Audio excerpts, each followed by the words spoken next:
So I'm here with David Mack, infamous comic book creator. Mr. Mack, how you doing this day?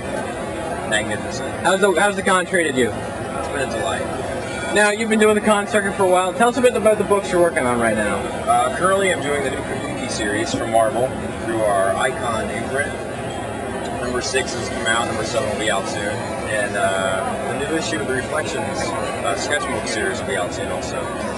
Can you tell us a bit about Kabuki? Because I know it's got a huge fan base, but I personally don't know much about it, just from what the brief things I saw online. Hopefully this will help expose more people to it when they pick up the books. Sure. If anyone hasn't seen it, I told them to go to the fan site, davidmackguide.com, which gives them any information they'd want to know about it. The very first volume kind of starts out with the idea of sort of deals with the interdependence between the organized crime and the government in Japan. And there's a sort of government agency that kind of polices that interdependence, in which Kabuki is one of the operatives for that.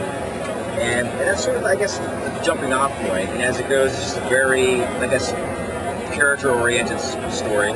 So each of the volumes, even though it puts together in continuity and builds on each other, each one sort of has a different theme to it, and sort of focuses on a different theme of the character. And whenever I'm doing a book in general, I think of myself as a writer first. So I try to choose like whatever art style best suits that story. So I just think of the art as a tool of the writing.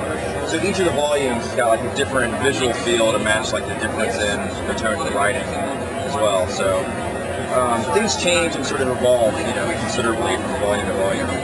Now, you just spoke about your art, and you have a very unique style in the industry. Can you tell us a bit more about it, like where you were inspired, where you get inspiration, what you use, your methods, anything you care to share? Sure.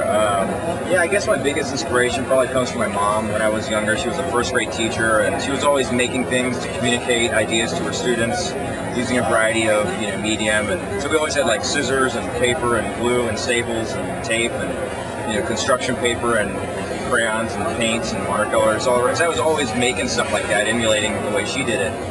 And as I was growing up, I just had a diverse array of interests, from sculpting and photography and painting and anything else. And it wasn't until I decided to try doing comic book that I realized comics are a medium that I could integrate all of those things into one medium, and it sort of becomes richer the more you bring into it. It's like a hybrid medium. Like the best kind of other mediums, like rock and roll or something, which is whenever it tries to copy itself, it's crap. But whenever it pulls from something broader and fuses it into it, it's fantastic. Right on. Hanging out, you're a big party guy. Cons have a festive event. Do you like the social scene of the con? Do you like mixing and mingling with the kids? Mostly I like hanging out with my friends, who I've, Mike Oman and Bendis and other people I've been friends with, for years and years, which is always awesome. And it's great to get that feedback from different readers, at the conventions themselves. And then afterwards, it's great to hang out with friends and just be relaxed. And then, it's sort of like a lot of different dimensions sort of coming together, at a convention, because there's the people who are your heroes when you were younger, who you read, and you're interacting with them, and then there's the people who are reading your stuff, and sort of everybody after the show is just there as people and goofing off. And so that's fun. Right on.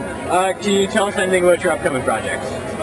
Yeah, there'll be some new projects I'll be writing for Marvel, which they'll announce eventually. And I just finished doing a lot of covers for Marvel, all the covers for their White Tiger series and some covers for Miss Marvel. And I just did some covers for Marvel's Simon & Schuster's Wolverine novels and pocket books. Right on. Anything else you'd like to pimp before we go? I got some other projects I can't announce yet, but mostly my focus right now is on the new Kabuki series. Right on. Where can we find you on the net, sir? My site is davidmack.com, which is a great site. You can find anything you want, but an even better site is a fan site about my work called davidmackguide.com, like tour guide, which is a much more extensive site. It's updated every weekday at 9 p.m. And I go there to find out about myself. I haven't even seen everything there, it's so big. So they have your third grade report card and all that? There's an amazing amount of ship dates, anything you want to know. Excellent. Thank you very much, sir. It's my pleasure. And one last ridiculous request. Can you give us the cruise? Can I give you that? Good job. Thank you, sir. All right.